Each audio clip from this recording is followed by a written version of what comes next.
Hello and welcome to episode 3 of Ayers for Architecture with me, Ambrose Gillick. I'm talking today to Professor Bob Brown of the University of Plymouth about his writing and research on vernacular and indigenous architecture and its relationship to professional practice.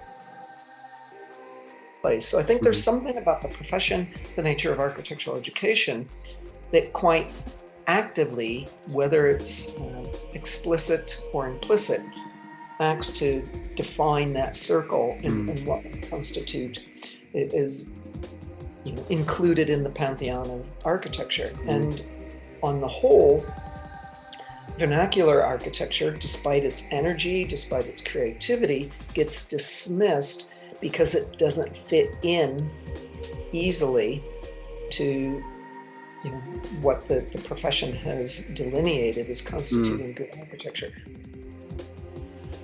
A is for Architecture, a podcast about architecture, buildings, urban culture and space. Hello and welcome to Bob Brown from the University of Plymouth to this episode of Ayers for Architecture.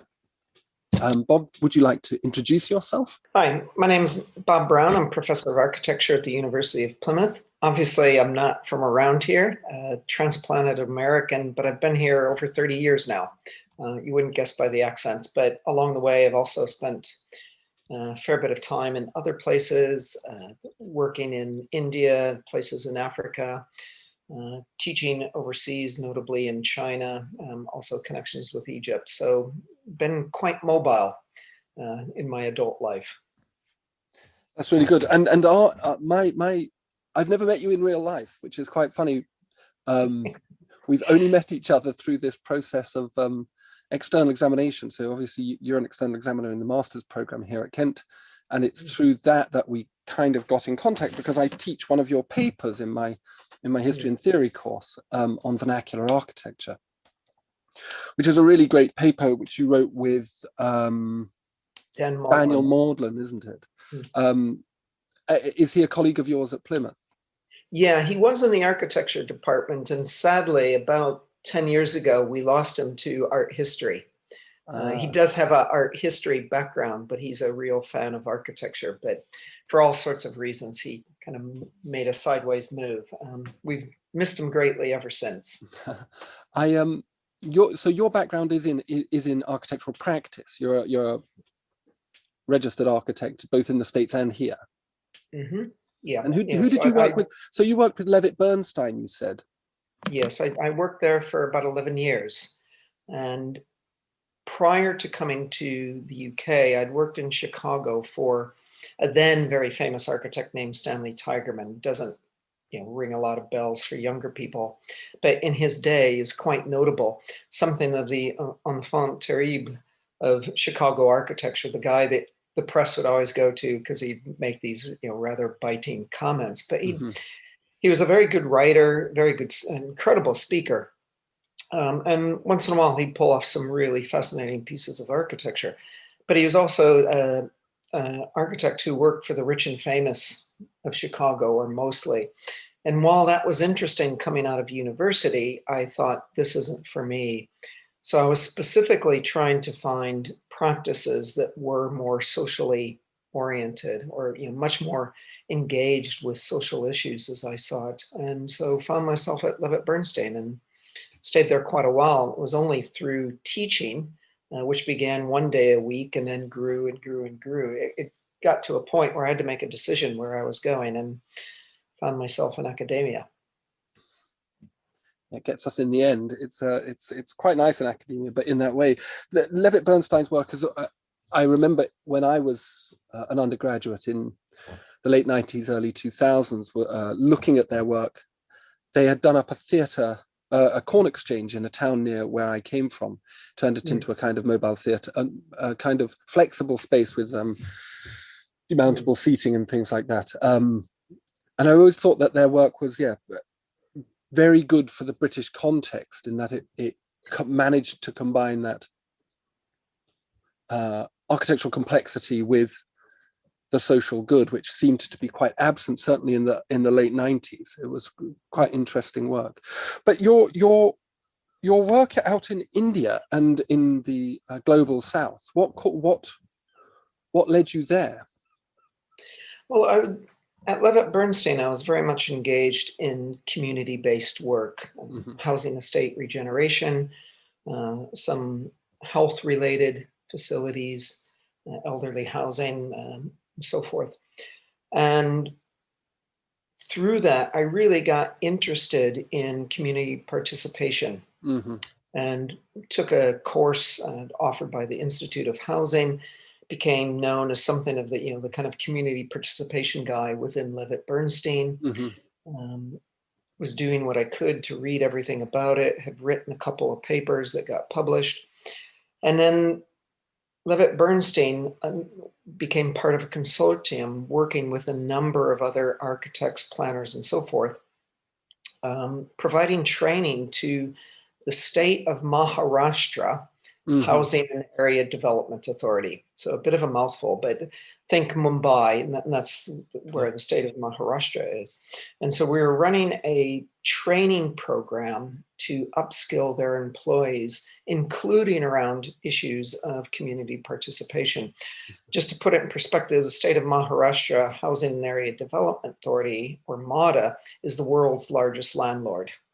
Right. So they have a lot of property, and they're wondering, how do we get all these people living in our housing a bit more engaged with it and find ways to get them to take ownership and take better care of the housing.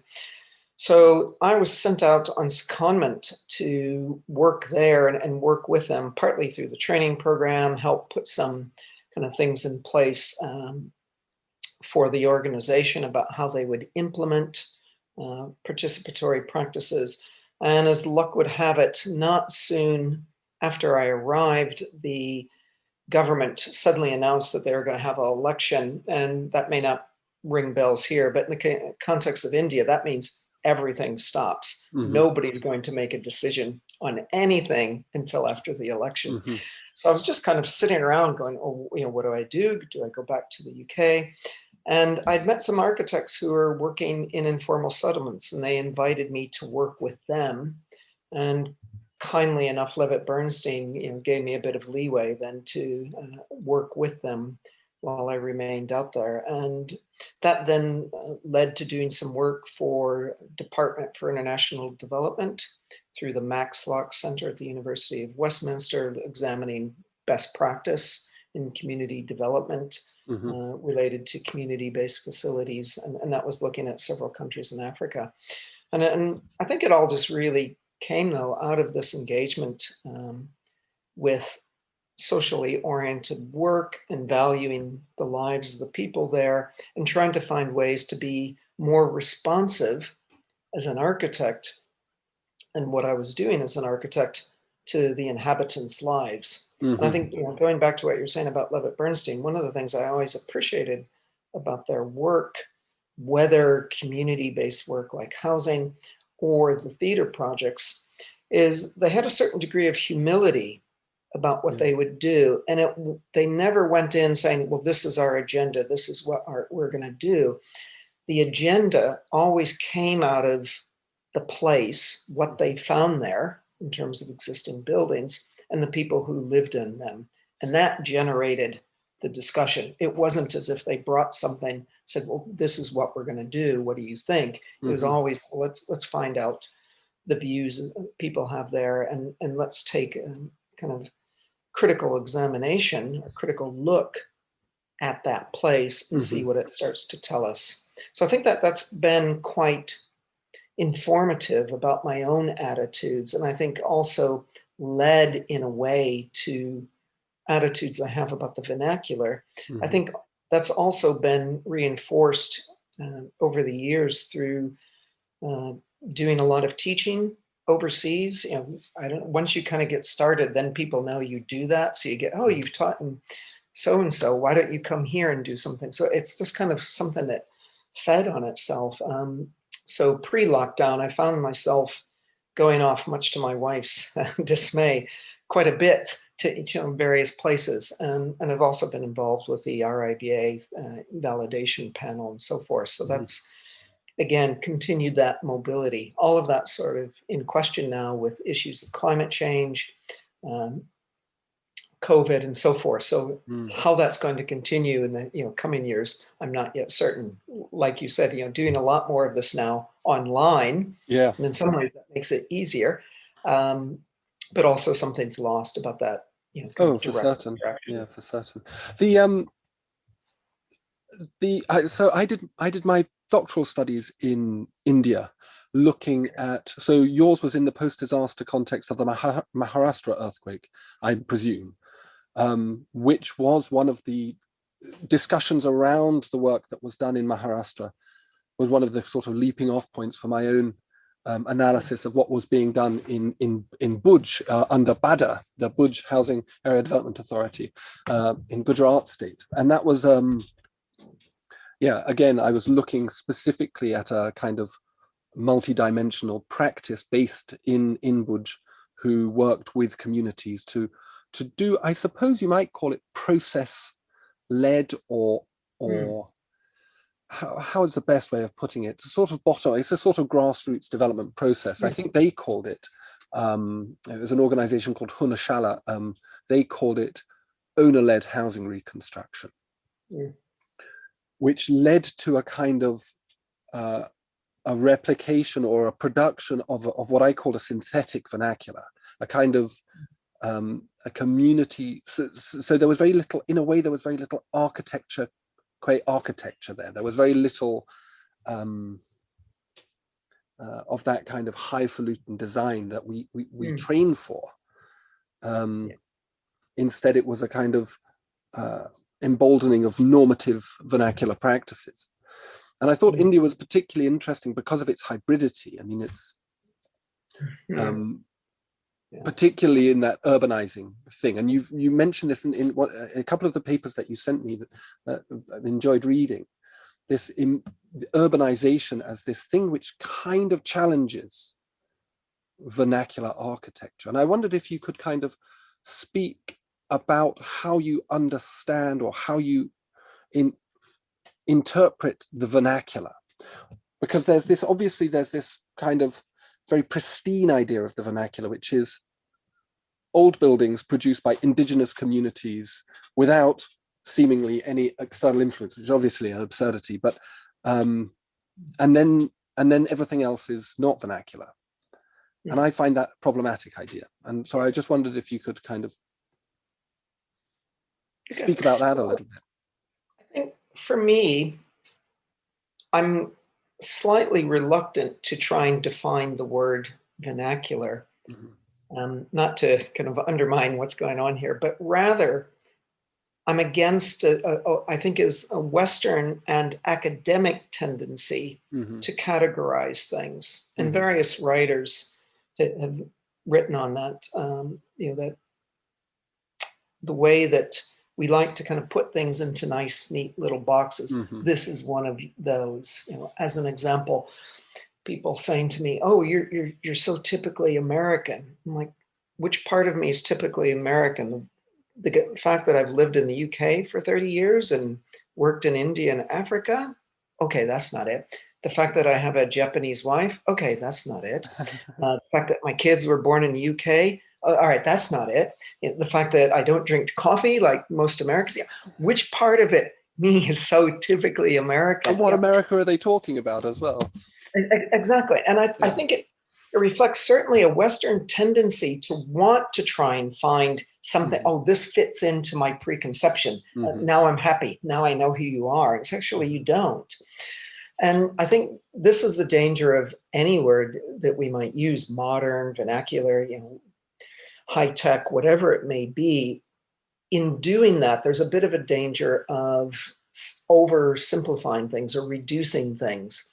And it doesn't give value to the complexity that I think that you are pointing at. When we start to unpick, closely look at things, we realize that the situation is much more fluid. And I'm sure you saw examples of this in informal settlements that you were encountering. I saw it in India, Africa, see it in the UK.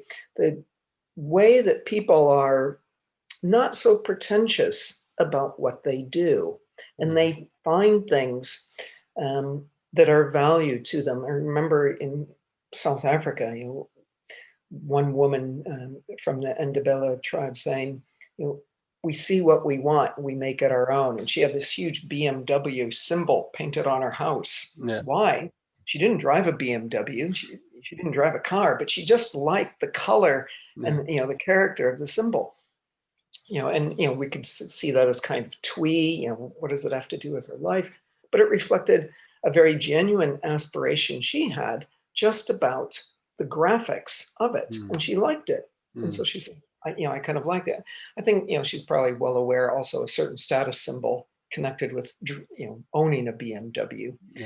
But I think that notion of the fluidity or hybridity is really important to recognize. And I know you were critiquing some of the perceptions yourself just a moment ago, the way that the vernacular is seen as something old, something traditional, and with that, something fixed. But when you start to examine those words in terms of etymology and start to examine notions of the vernacular in terms of practice, we understand that the word tradition in its original roots means to carry forward something from the past, but something that's brought forward. So it does have continuity and it can inform. It's not just relegated to a particular time or a particular place. And I think the history of humankind has always reflected a certain degree of mobility. People talk about in the 20th century, the rise of globalization. Well, I would point to and as others have done, what were the Romans but a globalizing force in their time? What were the Chinese, Genghis Khan and others, in the expansion of the Chinese empire? This has existed for, I would argue ever since there's been civilized humankind, and if not before. And there's always been this spread of ideas, which contributes to that hybridity. There's not this hermetically sealed context in which things arise and then there's things outside. There's always this back and forth, things filter in, people pick up, say, hey, that's kind of interesting, let's make use of that. And I think what I understand from brief discussions with you, both in person, online, certainly what I value is recognizing that hybridity and seeing it as something that enriches architecture, enriches place, enriches people's lives. So I think going back to your original question about defining the vernacular, I think I would distinguish it, if I had to, from something that has to be seen as delivered by a certain type of practitioner. And I think it's something like 90% of the buildings in the UK are built without architects anyway. So most of what we see is, kind of non-architecturally designed, part of vernacular. But what I'm giving value to is that stuff that may sit outside what the profession typically says this is architecture. Whereas I would argue we need to see all of that as architecture. There, and I see that divide that's often made there, that line drawn between those two things, as something that's a lot more permeable or diffuse, ambiguous, not so clear. And we see things moving back and forth.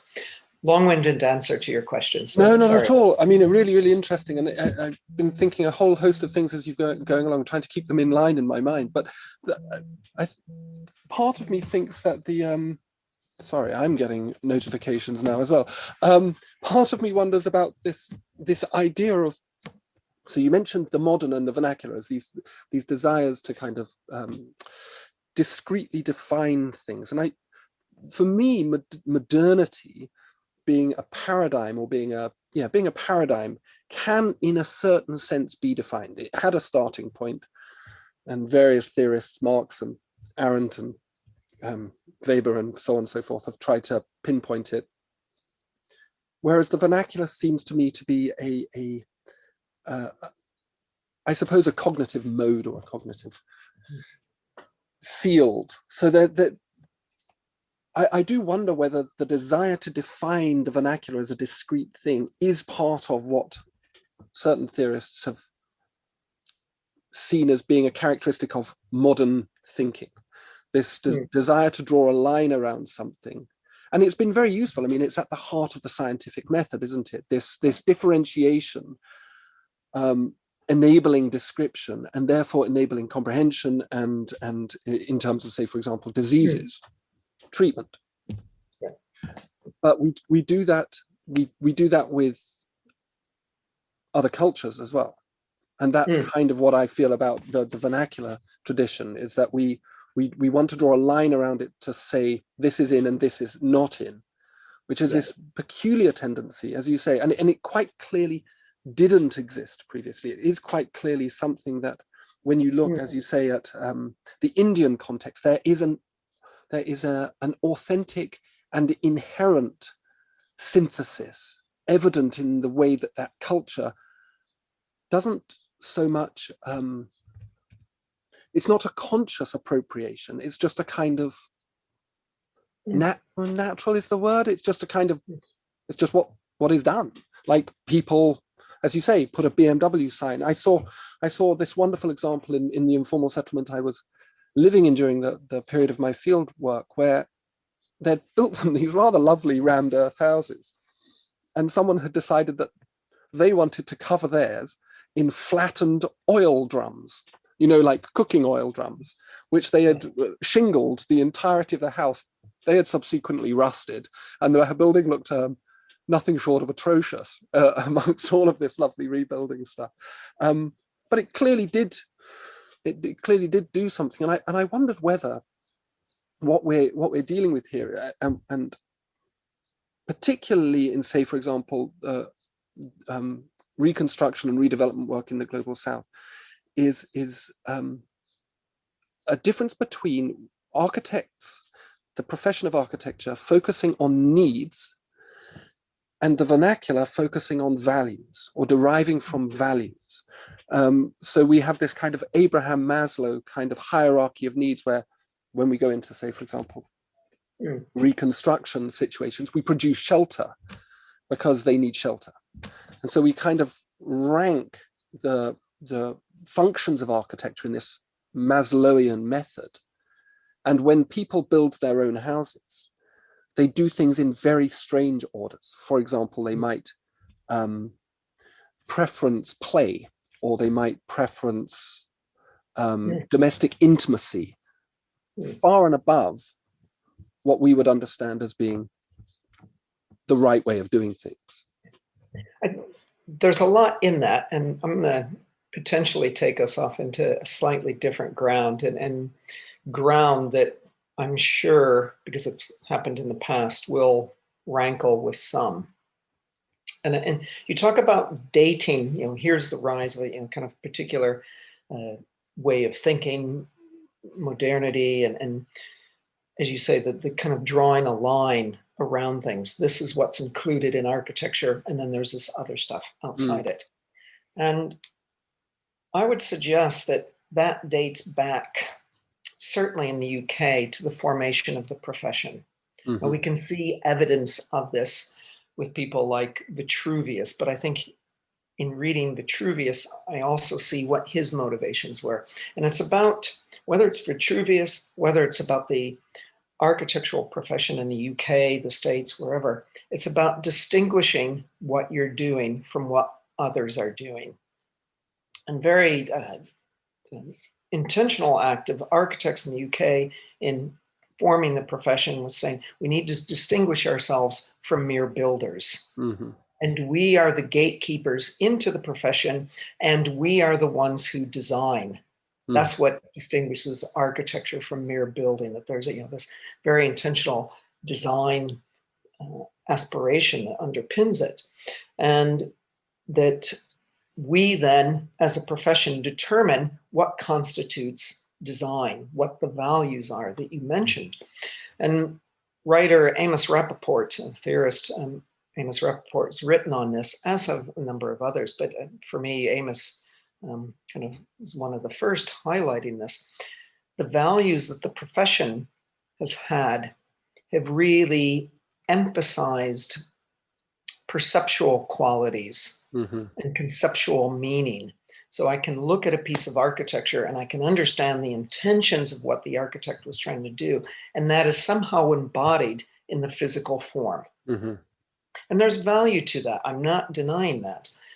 But what Rappaport was also saying is the way that most people outside of architecture think of architecture is in terms of associational meaning or values. That is, I look at something and I think about what it's like to live there.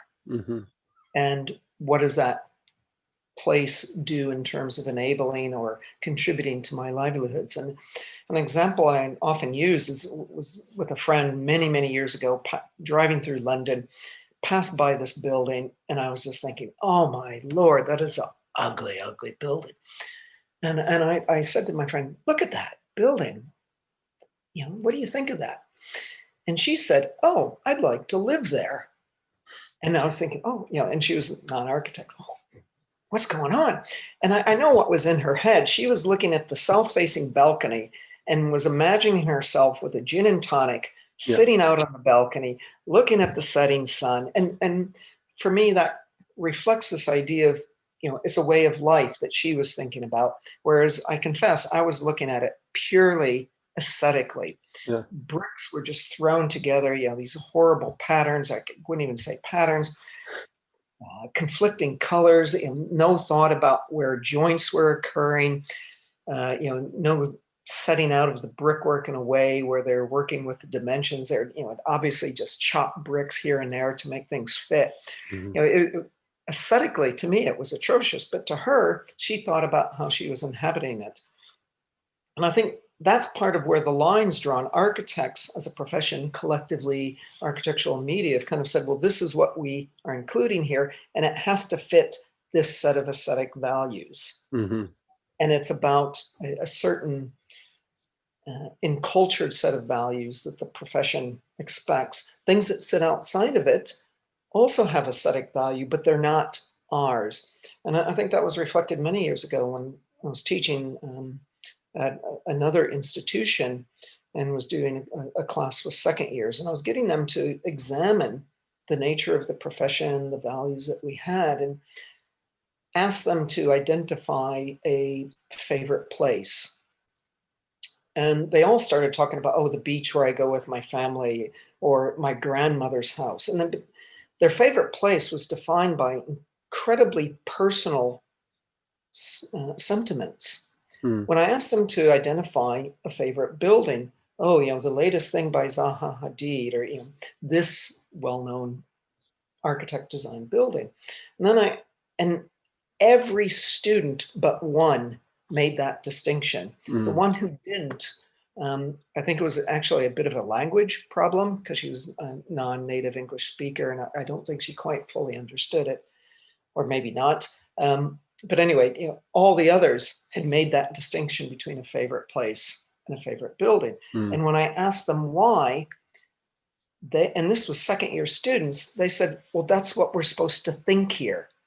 I.e., in the School of Architecture, we're supposed to think about architecture this way. And even within a year, they are abandoning the sort of values that they had come into the school with, that identified a good place. So I think there's something about the profession, the nature of architectural education, that quite actively, whether it's explicit or implicit, acts to define that circle and what would constitute is included in the pantheon of architecture. And on the whole, vernacular architecture, despite its energy, despite its creativity, gets dismissed because it doesn't fit in easily to what the profession has delineated as constituting good architecture. Once in a while, architects do venture out, as it were, outside that circle, and kind of borrow things. And then it becomes a kind of witty ploy. And look, I've borrowed from the vernacular. I'm using this material, but I've reinvented it. Aren't I clever?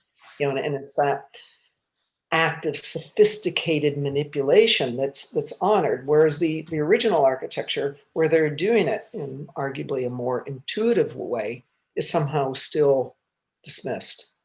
And Yeah. again, I just want to kind of mess up that line between the two things and give value to what's happening in the vernacular without dismissing what architects have delineated as this kind of within that circle, because it has value as well.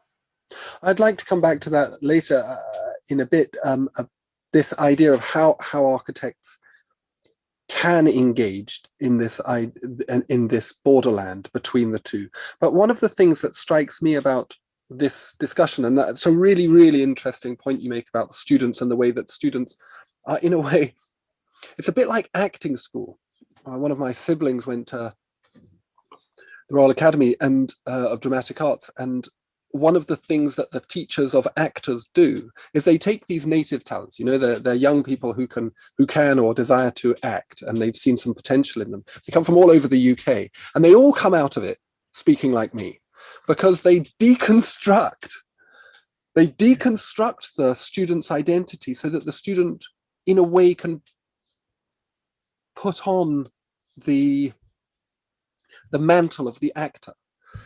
I don't know if this story about Rada is apocryphal or not, but it's certainly, it was many years ago, and things get misremembered. But this idea that we kind of deconstruct students to help them abandon their kind of, I suppose, what you would call normative values, in favor of the professional values, which must maintain. And in my research and thinking, this distinction, and there's a very good paper by a man called Thomas Hubker, American scholar, called Just Folks Designing. It's a very good paper on the origins or the development of vernacular architecture, very short paper, extremely beautifully written piece of work. And he looks at the issue of professional knowledge versus community or grassroots knowledge or vernacular knowledge, and how vernacular knowledge finds its validity in the discourse of the community over time. And the architect operates abstractly insofar as their validity is guaranteed by a body that sits beyond themselves. So our knowledge and our taste and our ideas are not our own, but the institution that is, capital A, architecture. And I think this is a really interesting distinction, and perhaps that's what we do in architecture school, is that we train people to stand down their identity in favor of the institution that is the profession. Yeah, no, I fully agree. And again, I recognize that with this discussion, we're going into, I'll say, contentious territory. There are a lot who would object to this, so be it. There's been a lot of discourse on this, I think, over the last 25, 30 years. A particular point of reference for me, since we're swapping some names, is Thomas Dutton, an architectural educator, edited a fantastic book called Voices in Architectural Education. And in there, he discusses the idea of the hidden curriculum. Mm-hmm. There is a very explicit curriculum. In this module, you learn about X, Y, and Z. Mm-hmm. The hidden curriculum is that which is not spoken about. It is implied. Mm-hmm. And it fosters a sort of tacit approval.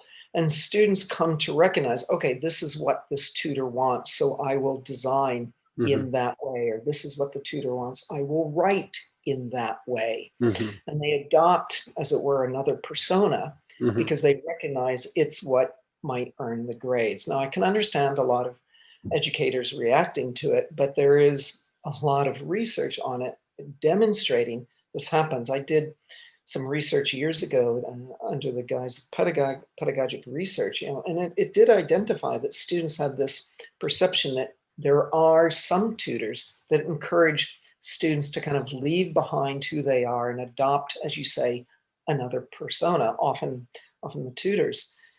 And I think what I'm reading from your comments is a shared sense of frustration or dismay at that happening. And I Mhm. think certainly in my own teaching, trying to foster in the students um, their own sense of self, trying to help them find out who they are.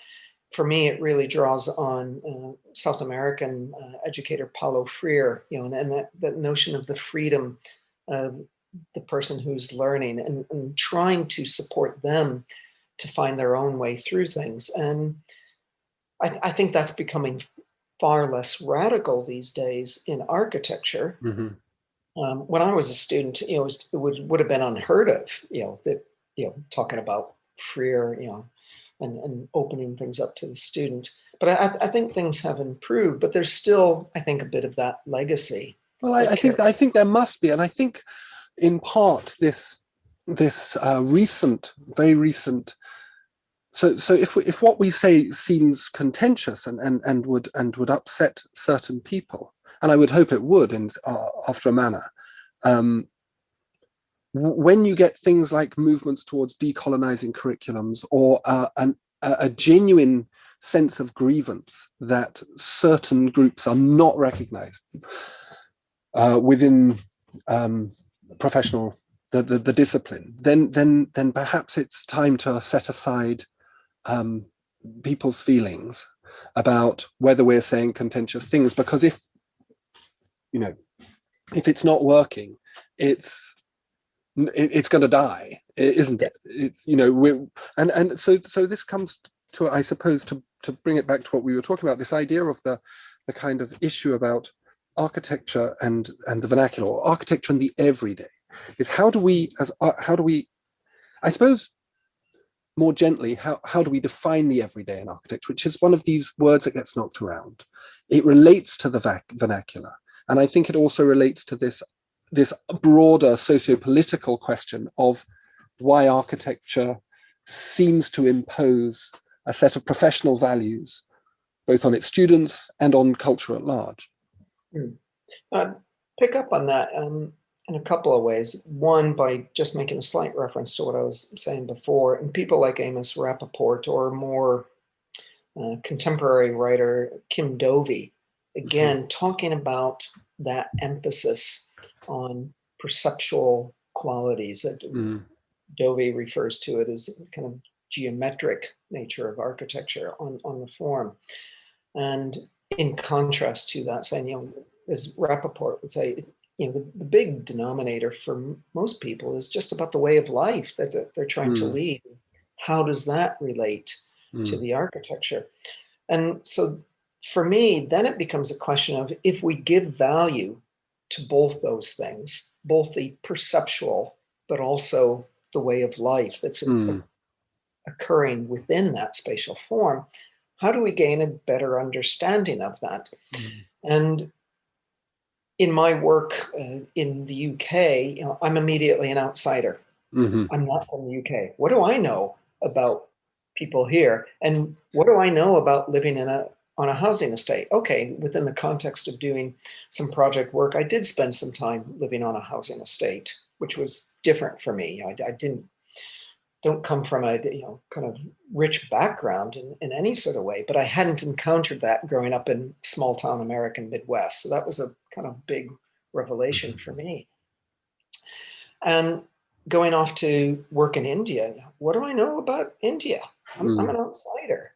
How do I engage with these people? And so I think throughout my professional life, whether as a practicing architect or as an educator, I've always felt like I'm the outsider. That is, I'm the other. It's not as if I'm the one that's on the inside and there's somebody on the outside. No, I'm the intruder here.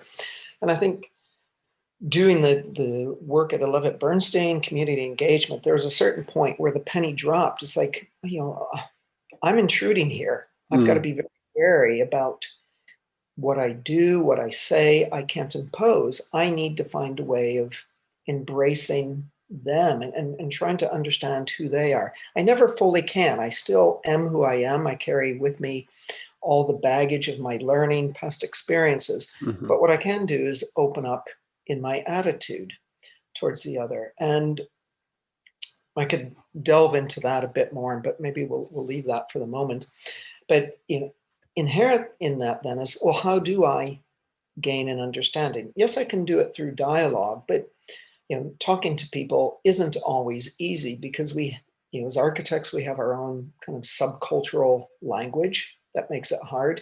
We might refer to organic architecture, and everybody in architecture would know what we mean, but for many people, organic refers to things that are non-genetically modified. It's like, what does that have to do with architecture? So there's just words that we throw out all the time. Yeah. Others may not necessarily recognize those. And for me, one of the key ways that I've gained understanding is through engagement with ritual. Whether as an observer or as a participant observer, and I'm engaging in that ritual with them. And by ritual, I'm referring both to those things that we are demarcated as a distinct act, like a religious ritual, a wedding, but also ritualized behavior in terms of everyday behavior that people carry out, but through their actions, through the way that they consciously or unconsciously engage with it, they are distinguishing it as something particular. And inherent in that ritual is a way that people think about and value the world, or the way that they would like it to be. And by enacting this ritual, it helps them distinguish, this is a particular thing, and I'm setting up my way of acting and or thinking about things in a particular way. And an example I've written about, tradition in Japan people have of removing their shoes before they enter a house. And it's quite ritualistic in terms of a set of behaviors and even a language that goes with it. And as you remove your shoes, you are literally leaving the dirt from the outside world behind. But there's also a sense of I'm leaving everything that's out there, including bad experiences, behind. And the language that greets somebody who's entering is, welcome back, glad you're safe,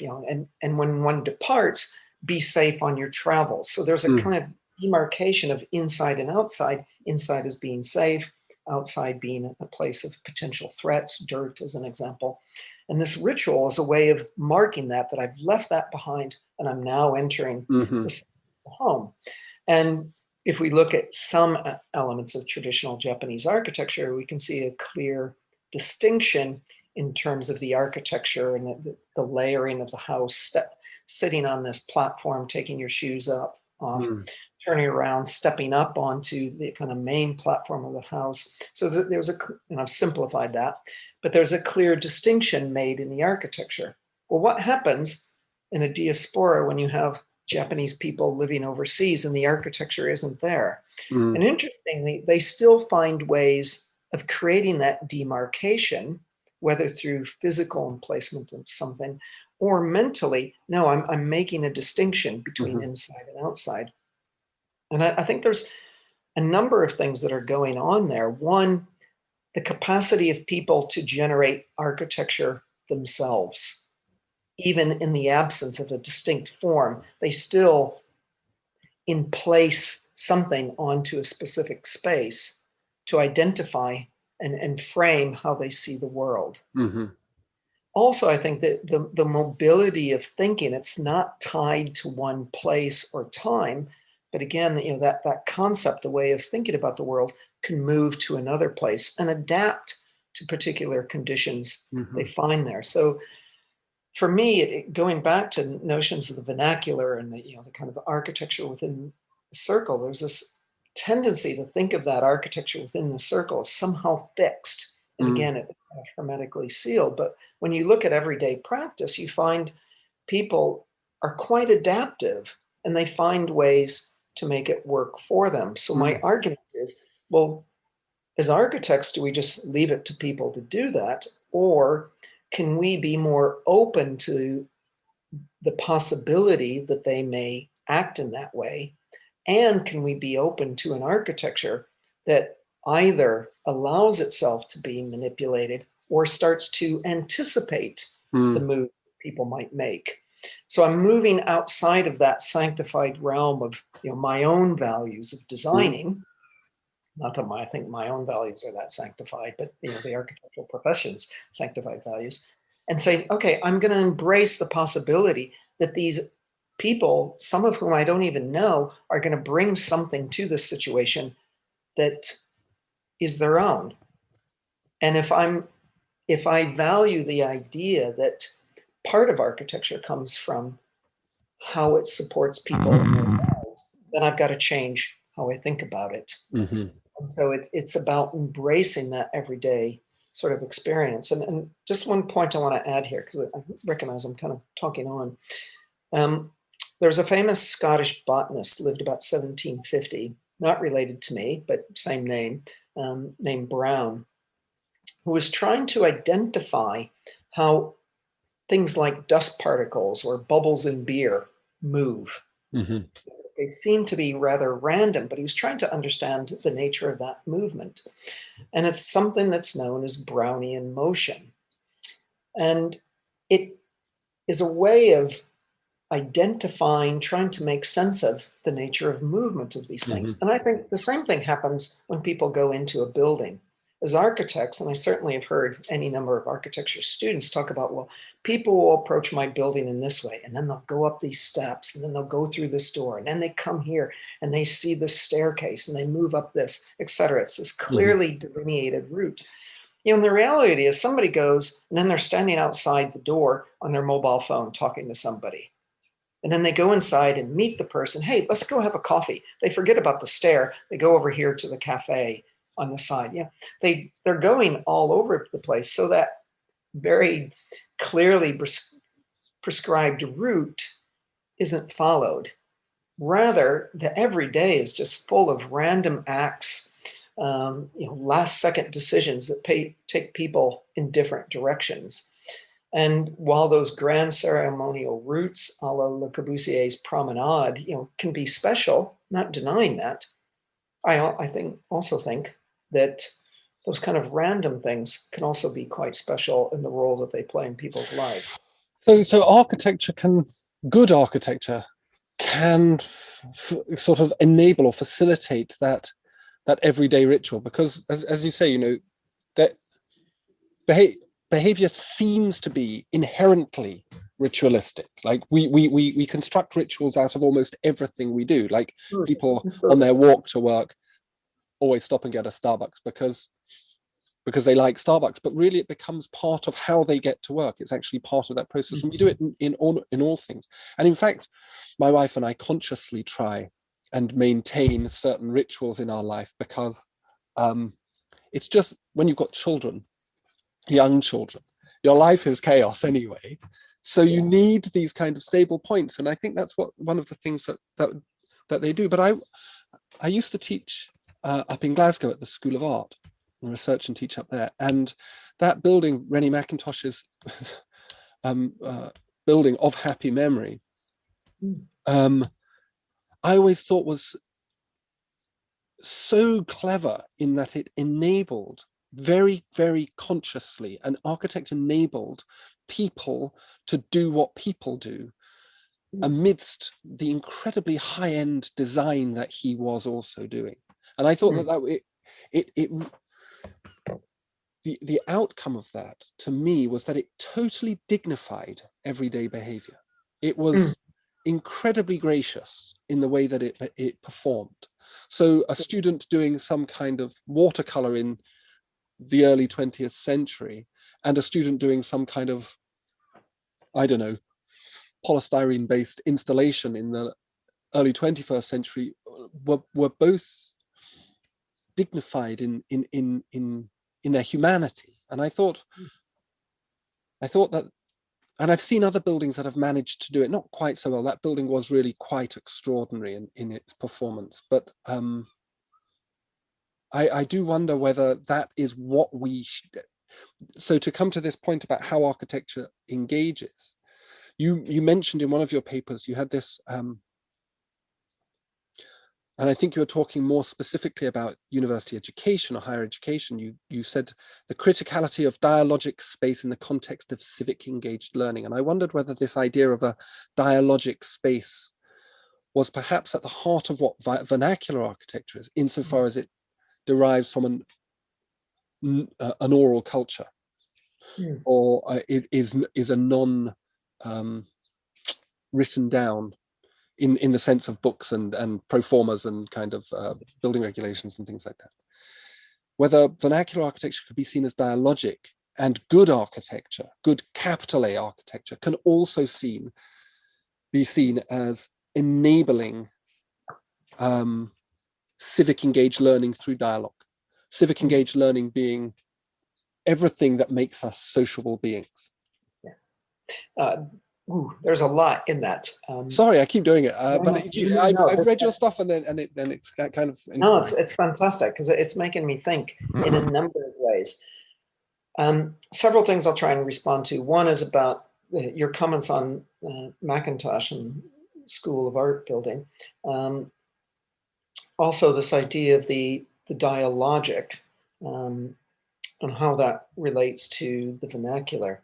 There was a third point in there, but it escapes me at the moment, but we'll get back to that. Going back to the Mac, though, I think there are things that Mackintosh did in his work, and I've never thought about it at this moment, and maybe something to explore there about Mackintosh, and not just the art building, but also Hill House and other domestic architecture. I think there's something that he was doing intuitively. I haven't read much on him, so maybe he did talk about it explicitly, but I think there are things that he was doing intuitively. And I remember going to Hill House and just sitting there wanting to sit in that window seat, that nice long window seat that faces south, and thinking, I would just love to be sitting there with a cup of tea and a book. And I think there's something he knew in the design of that, and thinking about things in the art building, the way that one's drawn to the light, whether in the artist studios, the library, but also it's not just about being drawn to the light, also recognizing there are other points of it. And delving a bit into biophilia and notions of prospect and refuge, which does seem to be inherent in the human species. The desire to have refuge, a sense of enclosure, a sense of protectiveness, but at the same time, wanting a prospect, a view. And I think for me, his architecture intuitively captures that quality in the same way that I think Frank Lloyd Wright's does. I was just thinking as you were talking that this is Frank Lloyd Wright right here, isn't it? Yeah, the idea that you're drawn to the fireplace, that central thing, and then kind of the solidity of it, offering a certain sense of protection, but yet simultaneously you get these amazing views, and then the architecture, the extending canopy, pulling you out into the landscape, whether the prairie or looking over a waterfall, whatever it may be.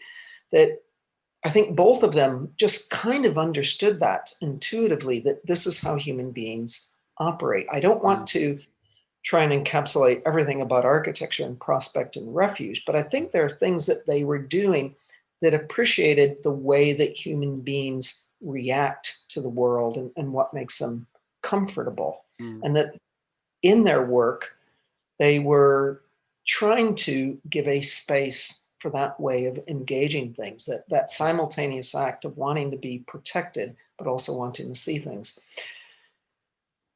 But again, I think there's something rather interesting there to explore. Other side of it, you're talking about the idea of the dialogic and the vernacular. For me, I've got a particular reading of the dialogic or dialogism coming out of how I read Mikhail Bakhtin, who wrote extensively on it, arguably formulated the concept or formulated it as well as anybody, certainly for me. And inherent in the dialogic is not just recognizing, the right of the other person and accommodating them, but literally embracing them. And what can I gain by embracing the other? I'm not trying to turn into them. I'm not trying to turn myself into a hybrid, but rather, can I gain something? Can I be illuminated and have a better understanding, even of myself by that engagement with the other. And I think that is what the vernacular does intuitively, whether it's the woman with the BMW sign or people being open to borrowing ideas. Hey, let's try that. They don't delineate a line, this is my house and I can't borrow these ideas. No, I embrace them to see how it might become part of my life. Or at least it gives me insight in looking at something I'm doing, and it may enhance it. It doesn't mean I abandon what I'm doing, but it makes me rethink it and improve it. And I think the vernacular just does that intuitively. I think architecture needs to, I would suggest, take itself a little less seriously, and be open to the possibility that, hey, there's another way of doing it. An example of that, at the risk of speaking too long, years ago, my wife and I owned a smallish flat. We decided, it didn't meet our needs. We just stripped it out in a way and started over and reconfigured some stuff. But in coming up with the design, we were struggling. Whatever we did didn't work. And the reason it didn't work is we just had too much stuff. I have far too many books, beyond what you can see behind me. I'm sure you're the same. My wife, fellow architect educator, just has too much stuff. She likes materials, and we just have this massive collection of things. Not to mention too many clothes, etc. We just had too much stuff. Whatever we did didn't work because it felt like it was cluttered. And at a certain point, it just dawned on me, quit trying to fight it, embrace the problem. And the problem is the solution. Yeah. And when we suddenly changed the design of the flat to being about showcasing what we had, it all fell into place. Yeah. So instead of a living room, we had a library where there happened to be a TV and a sofa, but it was really a library. And each room was treated in that way. And maybe the most fun bit was the entry, where we played with things, and we took what would have been a boring cupboard as you came right into the flat, and we put some IKEA sliding bedroom polycarbonate see-through doors on that. And then we took the light out of the ceiling and we put these lights inside the cupboard. So when somebody like we came in the house and you flipped on the light switch, what lit up was not some boring old light on the ceiling. The whole cupboard lit up. And then you could see all our stuff inside. And everybody always really liked it. We liked it. And it was just kind of saying, let's flip this around. Yeah. Now, am I an IKEA fan? Well, some of their stuff's okay. But hey, let's take this thing. It will work. And it was just trying to find different ways of thinking about things. And for us, it was a fun solution. And again, others liked it. You might call it a values-based solution. Yeah. And looking so at what you value on. Sorry. I was just going to say, I'll finish off by saying it's about that embracing of the other. We took something that could be seen as kind of kitsch, the IKEA sliding bedroom door, and it kind of became something a bit more. And we treated it with a certain amount of respect. It became part of the showcase. The light came from behind it, which in a way not just lit up things within the cupboard, but also the cupboard doors themselves. And that's, I guess, part of what I'm trying to get at, that, let's embrace things and see what opportunities might be revealed through that. Yeah. Sorry for the long-winded answer. No, not at all. I mean, again, that idea, though, that you've illustrated with that example is of an incredibly detailed and intimate, as you mentioned action research earlier, it's an incredibly engaged, intimate study of what you as human beings with values and desires want, and that so going back to this idea of, say, for example, modernism in architecture, which has this tendency towards, well, literally reducing people to avatars, like Le Corbusier's Le Modular is like a 6-foot man, isn't he? He's based on James Bond, apparently, where it's an incredibly unintimate engagement with people that leads to a kind of universalizing principle. So to go all the way back to Levitt Bernstein and that corn exchange that I used to go and watch punk bands in, which wasn't a very good environment for punk because it was full of seats and there was very little throwing yourself around space. But it was very much based around actually a close study of how people would behave in that space, or needed to behave, or would like to behave. So it was, again, as you've described in your flat, or your old flat, it's how architecture does that, and how we could even educate people. So onto this kind of final point, and I guess we shouldn't spend too long on it, but this idea of, and you've talked about it and touched on it a number of times, how do we actually go to the edges and operate in a way that isn't pastiche, which is, I think, what you were talking about when you're talking about how we borrow bits of the vernacular and then build. You see it a lot in Kent. People adopting the Osthaus model or the kind of neo-vernacular, but they're building houses for multimillionaires. And it's like you're taking an industrial environment for industrial peasants and then turning it into millionaires' houses. I mean, surely there's some kind of mental conflict going on here. So how do we do it in a way that isn't pastiche, isn't to do with cultural appropriation, isn't to do with the imposition of our authority? And does it just come down to this kind of actually looking people in the eye, talking to them, understanding them, engagement with them? I think you're absolutely right. It does. And it's trying to gain that deeper appreciation. What's her name? Mariam Havatum, Hvattum. So I apologize to her because I'm probably mispronouncing her name. Wrote a rather interesting text in a collection of essays that was part of the Primitive Conference. And she made reference to the idea that acts follow urges. There's these things that appear, physical artifacts, but actually it's about understanding the urges underneath them.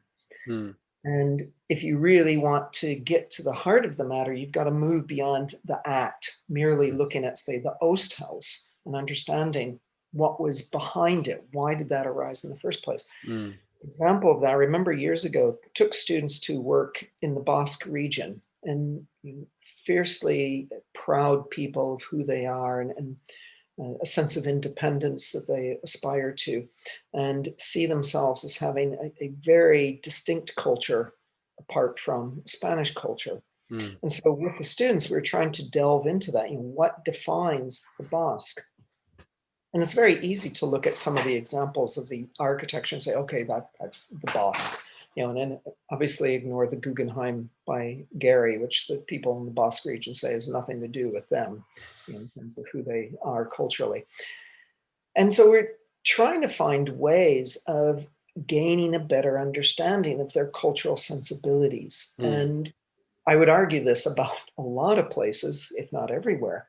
One way to gain an understanding of who people are is look at what they eat.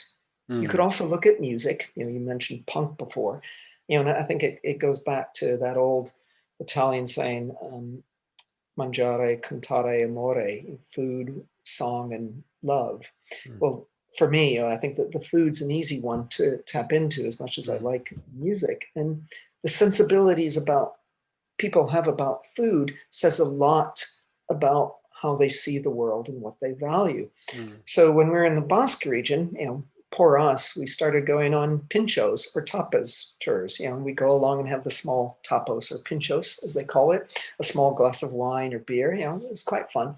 But it's such a part of their cultural life. Every evening, people go out and do that on their way home from work or on their way out to dinner, way out to theater. And they go out maybe to meet friends or just to meet new people. And it's just part of this cultural celebration in the Basque region that you see this kind of promenading in the evenings. And in many ways, it's a question of, well, does the food and the drink inform the kind of act, or does the socializing, or does the socializing inform the food? And I think it's a much more circular relationship. But we were examining the food and recognizing there was something inherent in their sensibilities about simplicity of things, Mm. not overlaying the food with sauces, but very simple ingredients, but well prepared and high quality ingredients that were well presented. And then when we started looking at some of the vernacular architecture, we started making a connection to, okay, this is what we can see, that same sensibility at play in the architecture. And then we started looking at particular Basque architects and seeing those same sensibilities. So that started to inform the students' work, not mimicking some image, but rather, how do I work with something that has some very good quality materials, well crafted, but in a relatively simple way that has a robustness to it. And I think that led to us feeling like we'd done well. And then we went back and exhibit our work in the Basque region. It was well received. People said, yeah, this feels like it's part of the place. So in a way, it was kind of a dialogue in that instance with food as a way of giving us insight to people's sensibilities there. It can come through a direct dialogue, but for us, this was an engagement with that ritual of pinchos when people go out on their pinchos tours. So poor us, we had to do our participant observation and engage in the same thing, but it was hugely informative, and it really helped us understand, I felt, the people in that region. And I think the way that our work was received by people suggests that we were tapping into something that was sensitive to their sensibilities. Well, I think that's a lovely point to stop on. Really, really nice conversation. Thank you ever so much, Bob. I've really enjoyed it. I think that's huge amount of food for thought. I've got another 25 things I want to talk about, but I think we owe it to our employers to get back to the mill. Ambrose, thank you very much. It's been an absolute pleasure speaking with you. I hope this is useful for your students to listen to. Very much open to questions if people want to send something via you. I'm very pleased to be able to continue the dialogue in some way. So thank you very much. Thank you. Well, that was huge fun. Thanks again to Bob Brown. Have a look at his biography in the links in the description. And as the good professor suggested, drop him a line if you want to continue the conversation. Please, of course, like, subscribe, follow, share AS for Architecture on your socials, and see you next time. Cheers!